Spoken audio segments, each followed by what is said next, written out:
Hello les amis, j'espère que vous allez bien. Moi ça va très bien.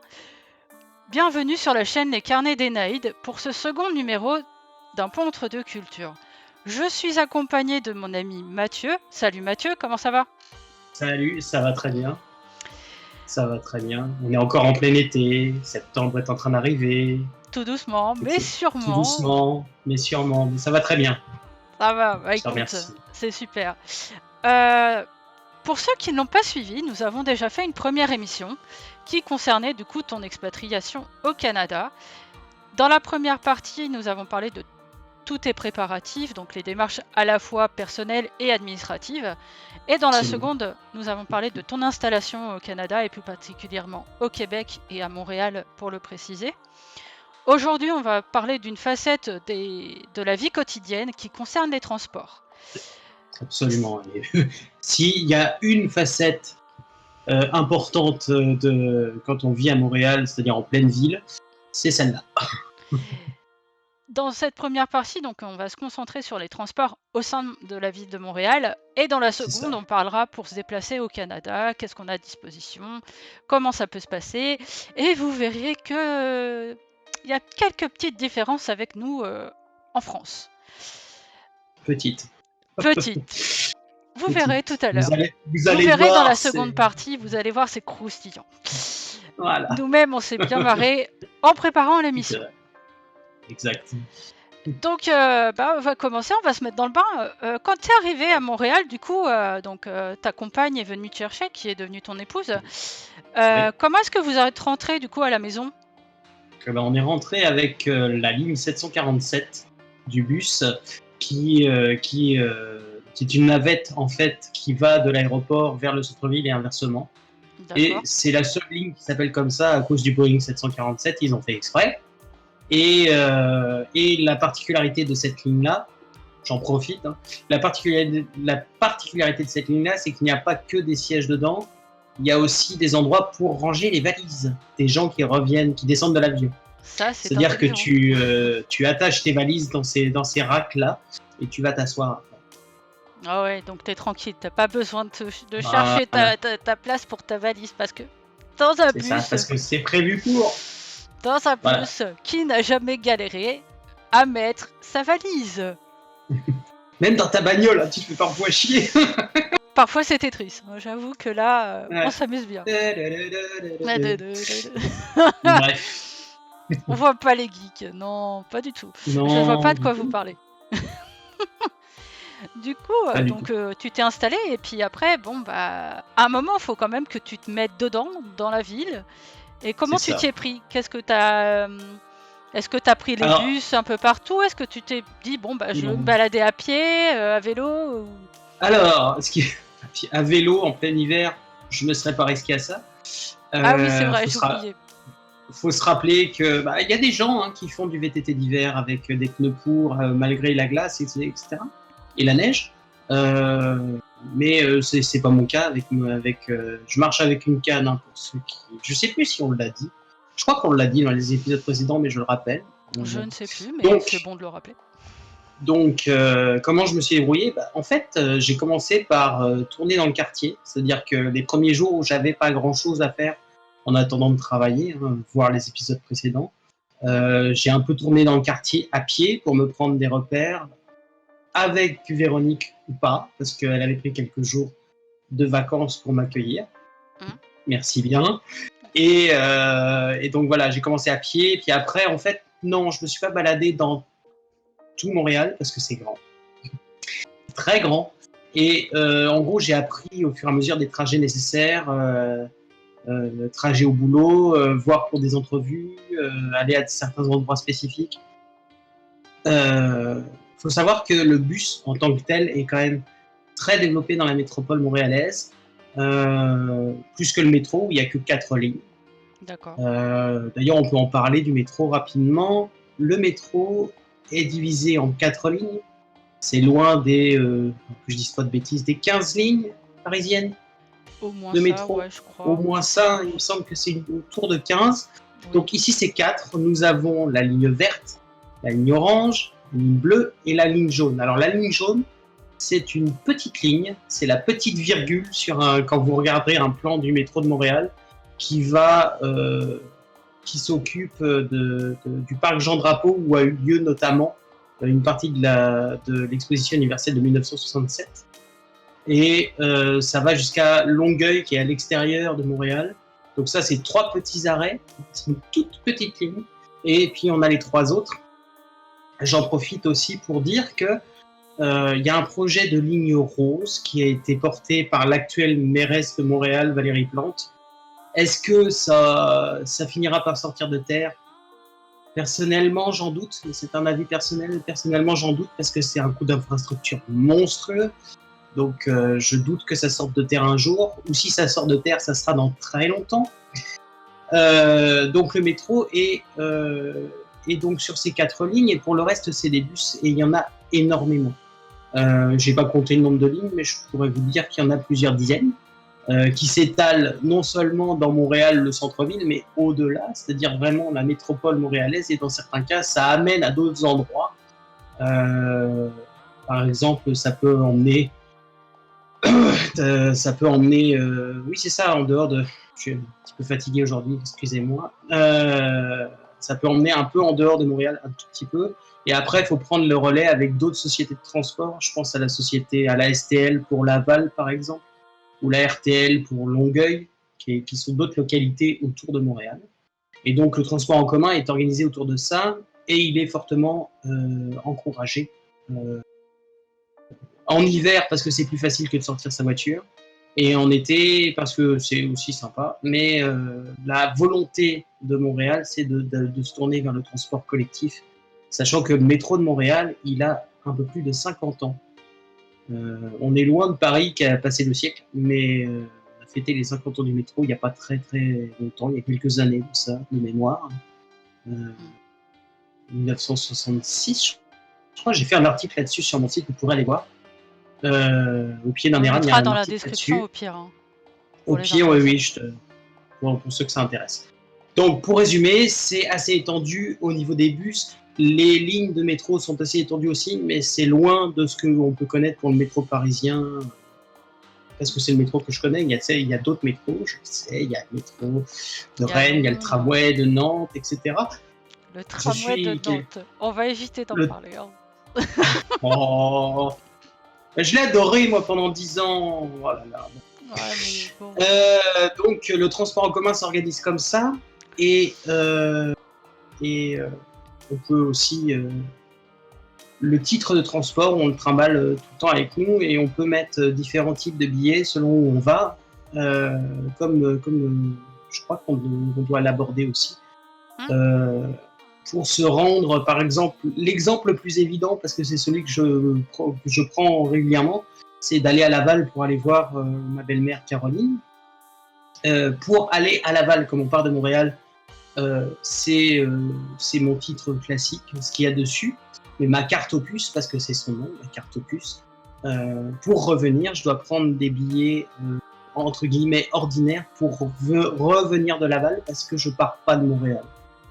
Et effectivement, il y a des zones comme ça où il faut prévoir son coût au niveau des billets, prendre des billets de la STL si tu veux te balader dans Laval, la société de transport de Laval. Et, par exemple, ou la RTL, c'est-à-dire la société de transport, mais de Longueuil, le réseau de transport de Longueuil. Si tu vas à Longueuil, pour revenir de Longueuil, il faut faire attention aux billets que tu utilises, etc., etc.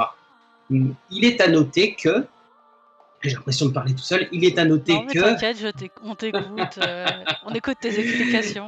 Il est à noter que les sociétés de transport avaient prévu, d'ici décembre 2020, d'unifier leurs tarifs pour que ce soit plus facile pour les usagers. Vous vous doutez bien qu'avec la pandémie, c'est un petit peu sur pause tout ça. On n'a pas vraiment de nouvelles. Est-ce que ça va avoir lieu en décembre 2020 ? J'ai cherché avant l'émission, j'ai pas vu de nouvelles par rapport à ça, donc ça sent peut-être 2021, peut-être plus loin, à savoir.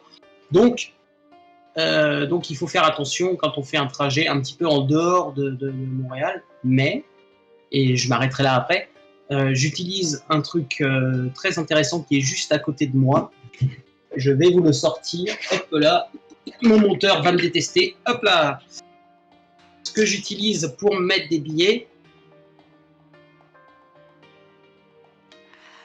c'est un lecteur de cartes que je branche en USB et je peux mettre les billets dont j'ai besoin de chez moi sans avoir besoin de faire la queue. Ça, c'est bien, ça. C'est top, ça. Voilà. Ça coûte 7$ et tu gardes ça chez toi. Et tu mets ta carte à l'intérieur et il lit ta carte, il te dit vous avez ça comme type de transport. Et puis, si vous voulez ajouter des billets, tu les ajoutes et puis tu les payes avec ta carte de crédit. Ah, c'est pratique. Alors nous, on a des applications qui fonctionnent plus ou moins. Hein. La TAN, si tu m'entends, ou la RATP, n'est-ce pas? Hello, bisous. Oui. Mais après, bon, franchement, la RATP, j'ai pas à me plaindre. La TAN, bon, moi j'ai mon abonnement donc classique, donc c'est vrai que j'ai pas de problème. Mais j'entends souvent des usagers un peu râler. Oui. Mais bon, c'est pas grave. Tout est amené à évoluer et c'est vrai que d'une ville à l'autre, on a des moyens différents. À Paris, on a des zones, ce qui est un peu compliqué quand on ne connaît pas et tout ça. En fait, c'est le même principe ici. Je veux dire, il y a des zones à Paris, c'est le même principe dans l'esprit. Après, est-ce qu'il y aura une unification et par quels moyens? C'est-à-dire, on pourrait...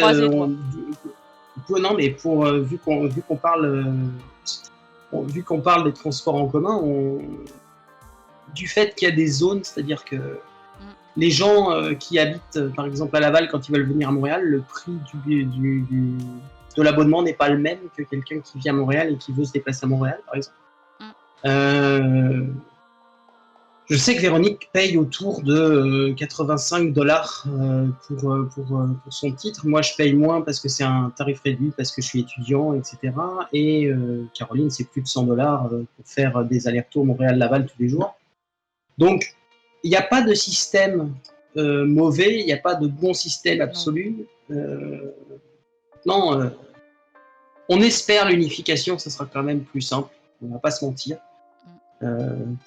pour la suite des choses, c'est très clair. Et du coup, tu nous dis que par exemple pour Véronique qui travaille, c'est 100$. Est-ce que comme en France, il y a un dispositif...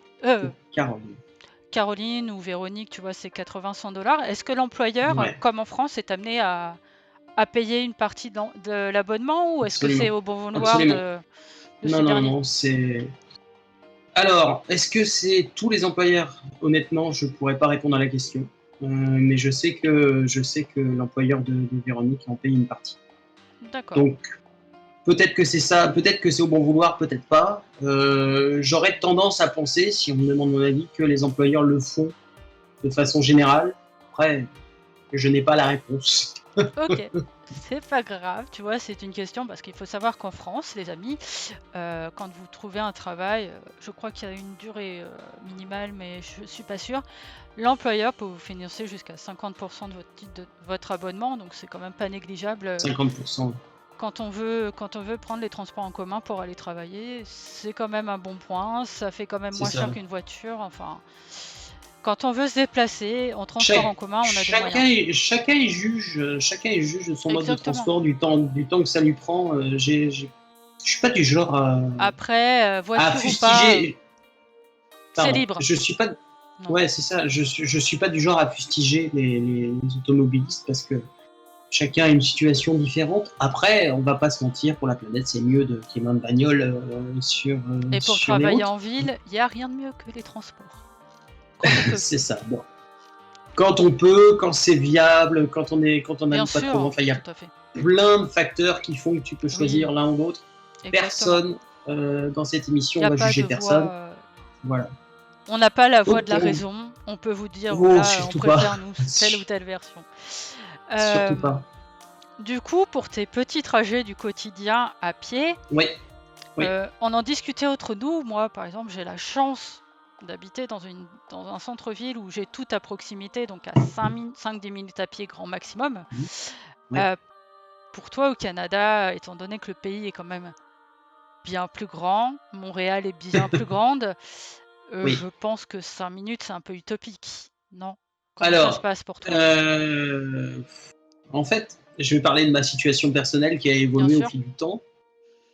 On a été, entre guillemets, plus proche d'une épicerie et des services autour au premier appartement. Au deuxième, on s'est mis plus loin, mais on voulait plus grand pour aussi cher. Donc on a fait ce sacrifice-là, d'autant plus que là où on habite actuellement, à l'époque, c'était pour me rapprocher d'une ligne de bus qui m'emmènerait directement à mon boulot de l'époque. Donc, est-ce que tout est à proximité? Non. Dans notre cas, non. À un point tel qu'au bout de plusieurs années, puisque le plus gros poste où il y a besoin de trimballer des trucs, c'est l'épicerie.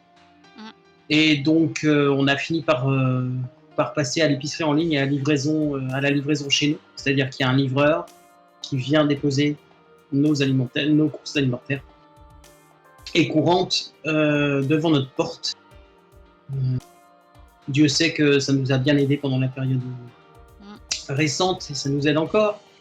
Mais en dehors de ça, c'est vrai que dès qu'on veut aller en centre-ville, ça prend un certain temps parce qu'il faut prendre un bus pour atteindre le métro en 20 minutes, ce qui n'est pas dégueu quand même. Être à 20 minutes de la station de métro, je trouve que c'est pas dégueulasse. 20 minutes, une demi-heure, parce que des fois ça roule un peu moins bien. C'est juste une question d'organisation finalement. On sait qu'on a des temps de trajet incompressibles et on n'a aucun mal à faire avec. Et c'est d'autant plus vrai en période de pandémie, parce que, petit disclaimer, le Covid-19 court toujours.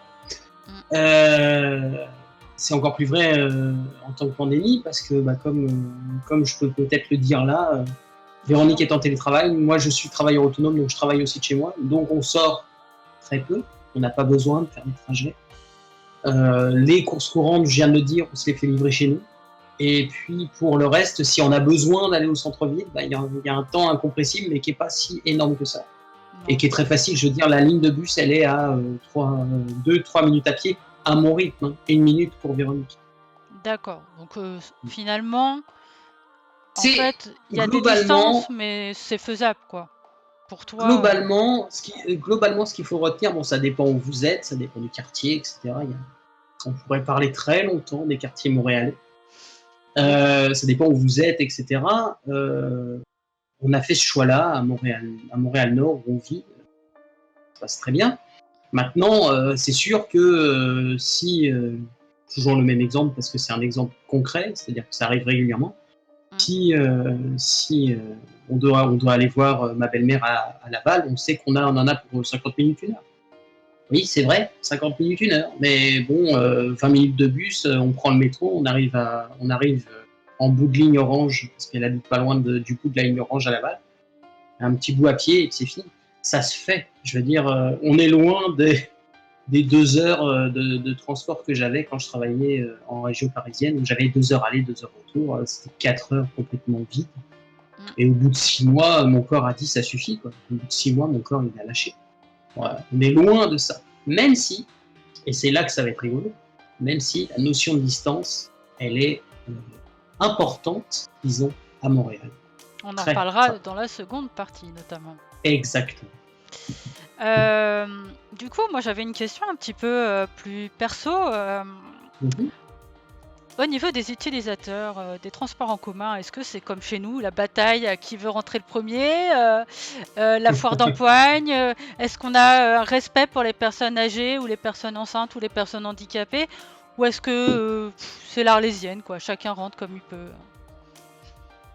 Alors, petite précision parce que ça me fait rire, tu connais la réponse. C'est une question rhétorique.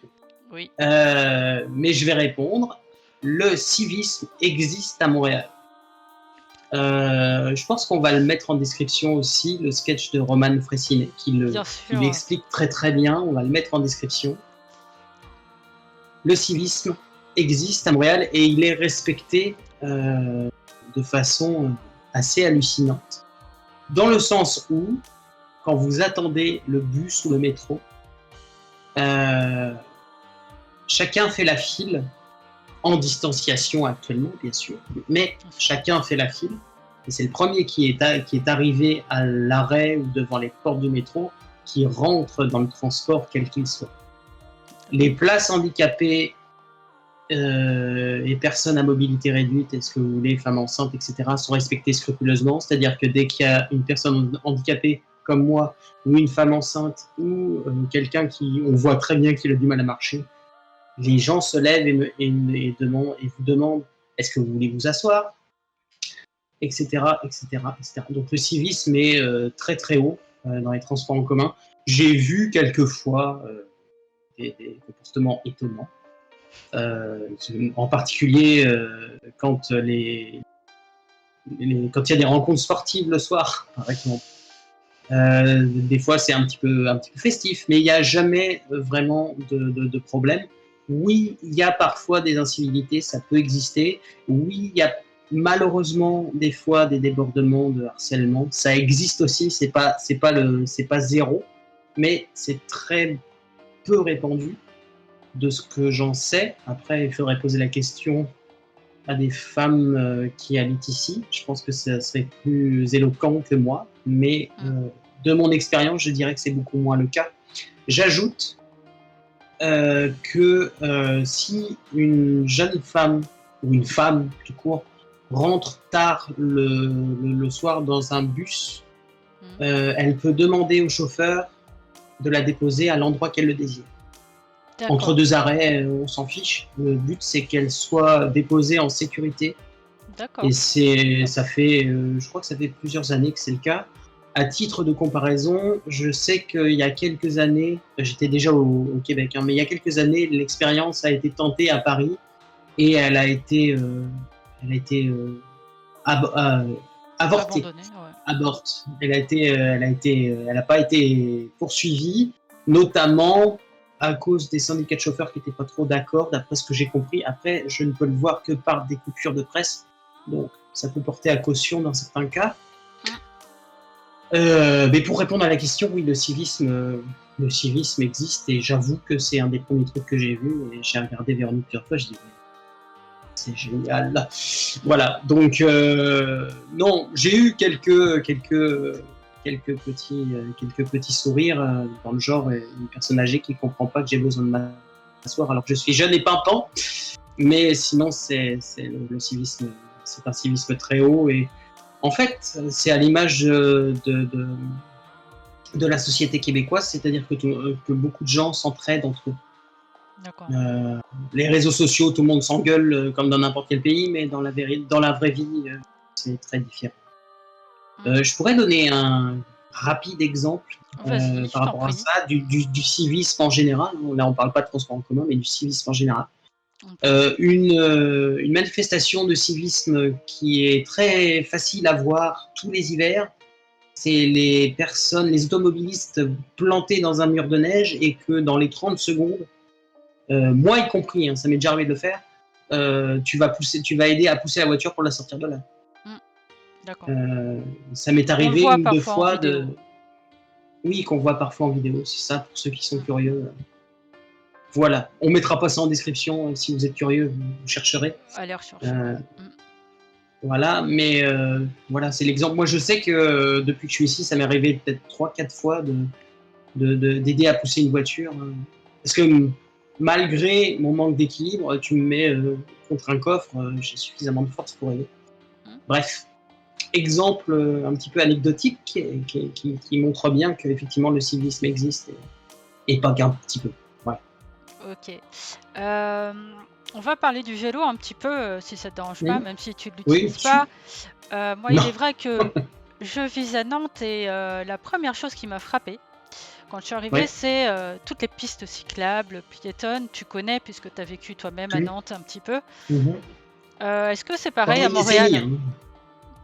Alors, des pistes cyclables, elles existent en partie, mais les cyclistes circulent dans Montréal, bon, avec quelques risques, parce qu'il y a le petit fight entre les automobilistes et les cyclistes qui peut ressortir régulièrement, c'est-à-dire que les automobilistes sont persuadés que la route leur appartient, et les cyclistes aussi.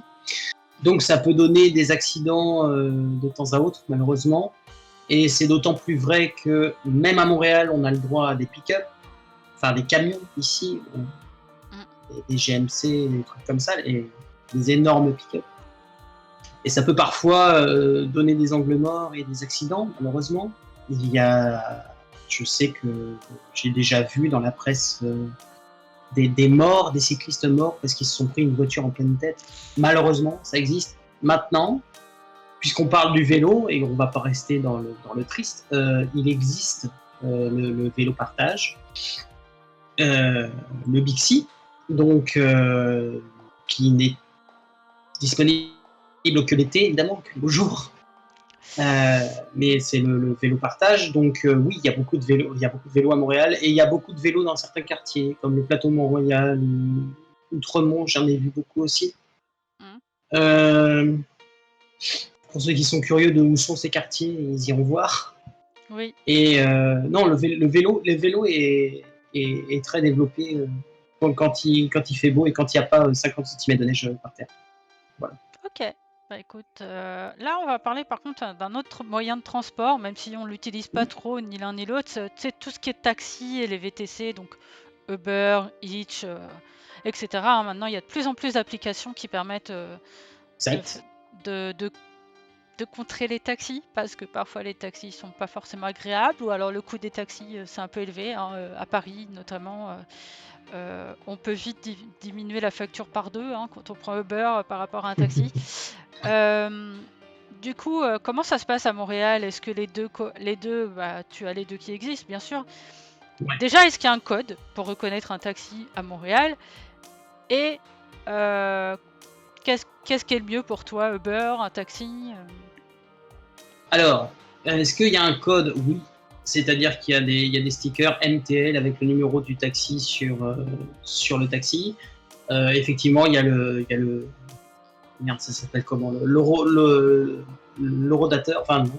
Merde. Ça s'appelle le machin sur le dessus, là. Non, mais je ne l'ai plus non plus. Moi non plus, il vient de m'échapper. C'est dommage, je l'avais dans la tête en me disant je vais le dire, il m'a échappé, bref. Donc oui, on peut les reconnaître.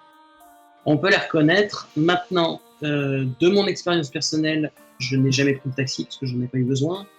Je sais que certains trajets peuvent être onéreux parce que j'ai des gens qui prennent le taxi. Donc, il y a certains trajets qui peuvent être onéreux dans leur référentiel, on s'entend. Et les Uber existent aussi. Il y a cohabitation. Il y a eu quelques protestations, disons, quand Uber s'est installé. Et puis il y en a eu, je crois, en 2017 de mémoire, des protestations des taxis qui ne veulent pas perdre leur clientèle. Bon, ça se comprend aussi. Hein, tu as un petit peu la peur de l'avenir, mettons. Mais au global, je vois que j'ai des poils de chat.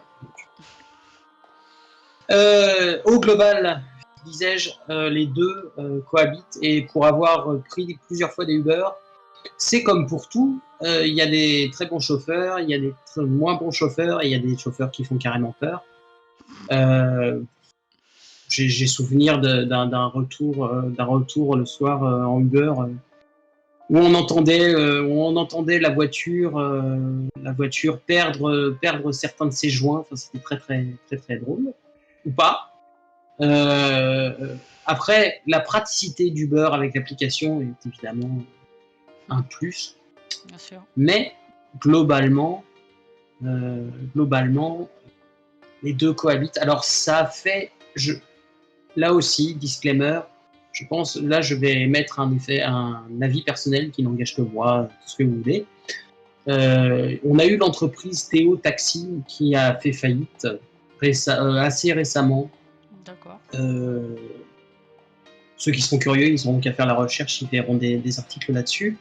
Je pense que Uber a précipité la faillite d'une entreprise comme ça, par exemple. Parce qu'il y avait des taxis électriques, etc. Ils essayaient de proposer quelque chose d'un peu différent. D'accord.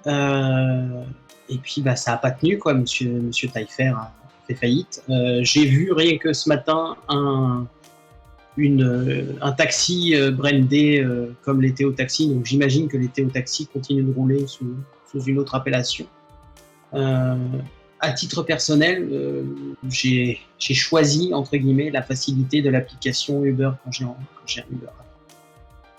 Alors, on peut me juger en disant que c'est pas bien, mais voilà, c'est mon choix. Et puis c'est notre choix à la maison, parce qu'on n'a pas souvent des trajets à faire, mais quand c'est des trajets un petit peu tendus, mettons, on prend plutôt un Uber, c'est-à-dire qu'il est assez tard, que moi je suis assez fatigué, j'ai pas mal de marge dans les pattes, et que au hasard, il y a du verglas sur les trottoirs et puis il y a de la neige qui est en train de tomber, c'est sûr qu'on va peut-être préférer prendre un Uber plutôt que de risquer que je me casse la marmotte. Voilà, c'est le genre de choses. Et puis, à une occasion, je crois qu'on est allé dans la région de Brossard avec un Uber, et c'est vrai que c'était quand même un peu plus sympa que de se taper un bus, un métro et un autre bus qui nous aurait pris 2 heures. On a mis une demi-heure en Uber, voilà. Donc ça dépend de nos besoins, ça dépend de nos disponibilités, parce que je parle toujours en mon nom et celui de Véro, parce que elle est souvent là, hein. Oui. Donc voilà, c'est comme ça que nos besoins sont vus. À titre personnel, je pense que qu'il y ait des taxis et des Uber, c'est un bon moyen que les gens aient le choix. Après, est-ce qu'on veut défendre des valeurs, etc. Blablabla. Chacun est juge. Je ne suis pas juge, ni avocat, ni bourreau. Donc chacun fait sa propre sauce. Voilà. Ok. Est-ce que tu vois quelque chose à rajouter par rapport au transport en commun, ou est-ce qu'on a fait le tour selon toi Alors, écoute, au niveau des transports en commun, moi ce que je retiens, c'est que en dehors, effectivement, où il faut faire gaffe au niveau des billets, en dehors de ça, j'ai jamais eu de vrais problèmes pour les utiliser. L'accès aux personnes handicapées est quand même pas mauvais, même si, c'est quand même important de le préciser, tous les arrêts ne sont pas accessibles aux personnes en fauteuil roulant. J'ai pris volontairement la petite phrase de la petite dame du bus parce qu'elle le dit comme ça. Donc ça c'est pour les bus, et puis pour les métros, effectivement toutes les stations ne sont pas accessibles parce qu'il n'y a pas des ascenseurs partout. Mais la STM tous les ans installe des ascenseurs dans de plus en plus de stations, ce qui fait que au global, il y a de plus en plus de stations accessibles et donc inclusives entre guillemets pour le transport en commun. Donc à titre personnel, au global, entre le civisme, l'accès, etc., je préfère largement le transport à Montréal plutôt qu'à Paris, par exemple. Prenons 2 extrêmes volontairement. Et j'ajoute que, et ce sera peut-être le mot de la fin de cette partie, peut-être, j'ajoute que je ne me suis jamais senti autant en sécurité à Montréal qu'ailleurs. Que ce soit Nantes ou Paris, où à 22h, tu fais quand même gaffe à ce qui peut monter dans ton transport, etc. À titre personnel, j'avais une petite bombe lacrymo dans mon sac à Paris. Ma bombe lacrymo, elle m'a pas suivi, et puis j'en aurais jamais besoin. Il y a la sécurité. Là encore, j'ai fait un article sur mon site il y a pas mal de temps là-dessus. La sécurité est beaucoup plus haute, même si j'imagine que des jeunes femmes ou des femmes plus âgées de Montréal vont peut-être nous dire que c'est pas si sécuritaire que ça, qu'il y a des petits soucis, que tout n'est pas rose. C'est vrai. Il y a toujours des idiots ou des idiotes qui vont faire n'importe quoi. Mais globalement, en big picture, c'est accessible, c'est tranquillisant. C'est-à-dire que j'ai eu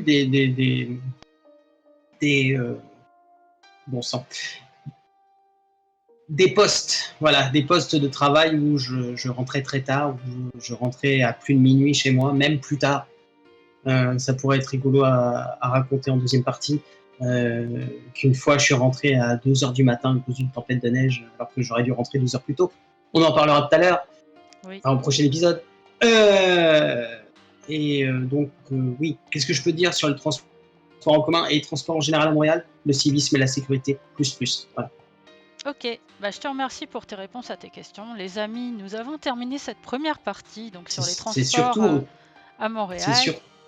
C'est surtout aux tiennes en fait. C'est à tes questions que j'ai répondu. À mes questions. Si toutefois vous aviez d'autres questions qui vous viendraient à l'esprit parce qu'on a oublié d'aborder un thème, ou vous avez quelque chose que vous n'avez pas très bien compris, vous avez l'espace des commentaires qui est dispo pour nous poser vos questions. Vous aurez aussi dans la description nos réseaux sociaux, à Mathieu et à Exact. moi. Vous aurez les Mhm. liens vers nos sites, donc au pied d'un Oui. ERA pour Mathieu et les carnets des Naïs pour moi. Mhm. Il est moment de se quitter, on vous souhaite une très bonne fin de journée et on vous dit à très bientôt pour la seconde partie. Ciao ciao. Bye bye.